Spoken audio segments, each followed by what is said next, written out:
And we are just 90 minutes away from the polls closing on this election night. Voters are deciding on just one ballot issue, Proposition 50. Now, this special election was called by Governor Gavin Newsom back on July 31st. This was after Texas approved new congressional maps earlier this year. Maps critics say were drawn to favor Republicans and requested by President Donald Trump. If passed, Prop 50 will temporarily redraw the state's congressional districts ahead of the 2026 midterms through 2030. And of course, we do have team coverage tonight from Placer and Sacramento County's Registrar of Voters, and also in downtown Sacramento, where Republicans are gathering at GOP headquarters. But first, we start tonight with ABC 10's Becca Habegger, who is at the Democratic headquarters here in Sacramento. Becca, talk to us about the feeling there. How are Democrats feeling this evening? Yeah, Alex, the mood is positive. Democrats are feeling excited. They point to both early votes, the Democratic makeup of early voters, as well as polling, saying both suggest Prop 50 will pass. Now, unlike previous elections where the outcomes of certain races took weeks to determine, political data expert Paul Mitchell, who also drew the proposed maps, tells me he thinks we'll easily know the outcome of this election tonight. And he thinks Prop 50 will pass. Now, Prop 50 is set to change the maps for the next 3 election cycles, as you said, but critics have worried California will make them permanent. So I asked Mitchell why he believes the governor's commitment that we will return to the independent redistricting commission after the 2030 census. This campaign spent over $100 million to convince voters in this crazy existential crisis of a president going into Texas and doing all this stuff, all this national redistricting wars we've never seen before. There was this ability to get voters to know they're going to come back to the commission and support a redraw. You couldn't get voters to just vote to eliminate the commission.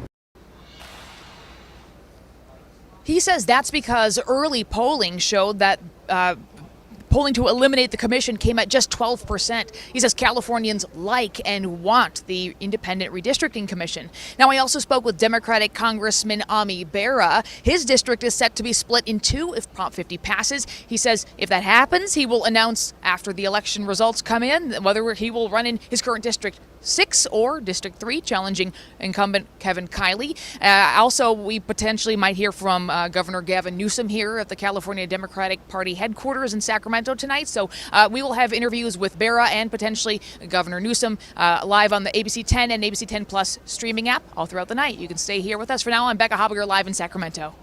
All right, Becca, thank you so much. And our team coverage continues. The No on Prop 50 side is also holding a watch party over at the California Republican Party headquarters in Sacramento.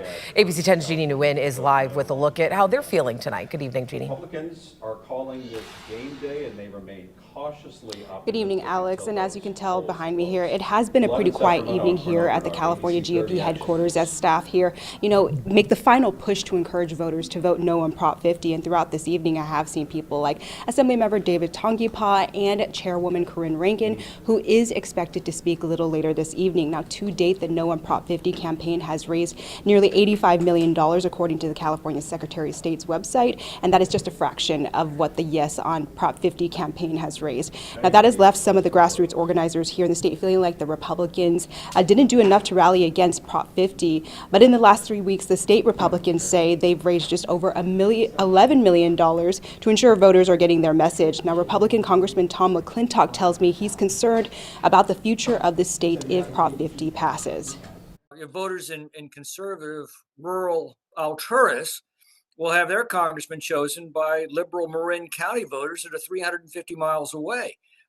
Tiny farm communities like Lodi and Clovis are split 3 different ways to get the desired outcomes. So I'm afraid if this succeeds, and the polls say that it may, we can expect that every time the Democrats don't like the way a district votes, they'll just change the district.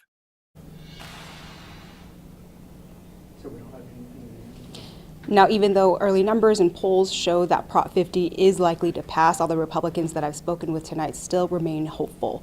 For now, live at the California GOP headquarters, Jeannie Nguyen, ABC 10. All right, Janie, thank you so much. And I want to dive a little bit deeper into our election coverage here. So I want to go ahead and bring in our political strategist. Joining me right now is Republican strategist Rob Stutzman and Democratic strategist Andrew Acosta. Thank you both so much for being here on such a busy night.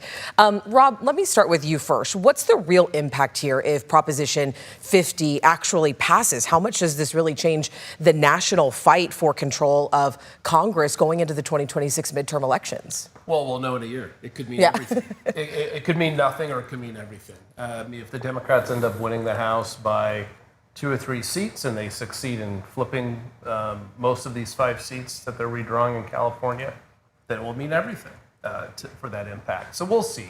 Obviously, on the map, this is about trying to keep up with Texas and some other states for the Democrats. But in the state, what it means is a whole lot more Democrat members of Congress in all likelihood. Yeah. Andrew, your thoughts on this? No, I think Rob's spot on. We don't know what's going to happen in some of these other states, and we don't know what's going to happen if this passes in some of these races. They could be closer than people think. Some of these districts, they look good on paper, but it all depends on the candidates and the campaigns. Andrew, let me ask you, what is one Northern California district that viewers should really be looking at tonight, and why? Well, I think Ami Bera has a choice to make. There's going to be 2 seats in Sacramento. He's going to make a choice which one he wants to run in.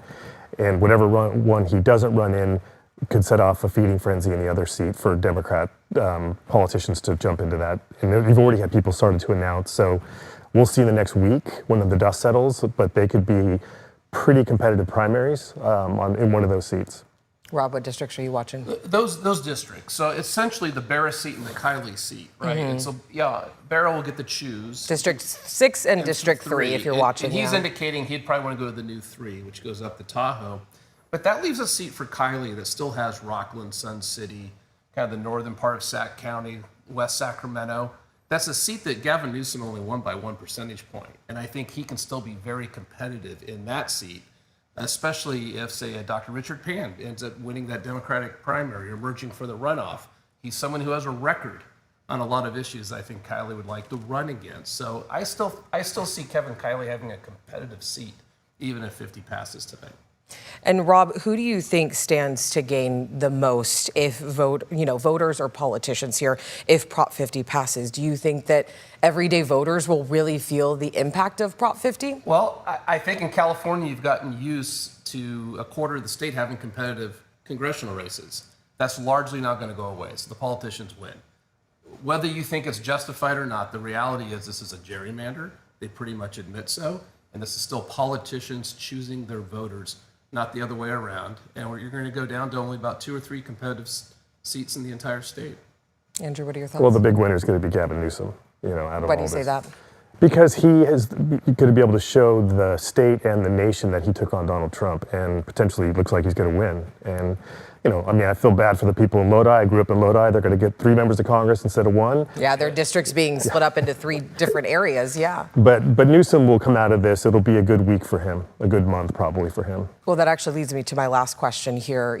If Prop 50 passes, what does this mean for Governor Gavin Newsom, and what does he do next? I mean, he's all but acknowledged a potential run for president in 2028. What's next for him, you think? Well, I think it's exactly what we're talking about. I think what you're going to see is a lot of national political reporters coming out here to really kick the tires of Gavin Newsom over the next month. And he'll do a victory lap, and they've already started. And I think it's probably well-deserved because he took a risk, and he's going to come out looking like he's a winner. Rob, your thoughts on Newsom? Newsom? Sure. I mean, those national reporters are here tonight. So he's drawing that type of attention. He's running. He emerges at the end of 25 as a bit of a front runner, but there's a long way to go. A lot of his opponents will be running for re-election as governors in other states next year. A year from now, they'll look like the winners that he is tonight. And it's still, 2028 that he has to get to if he is going to run. So something else to acknowledge. Yeah.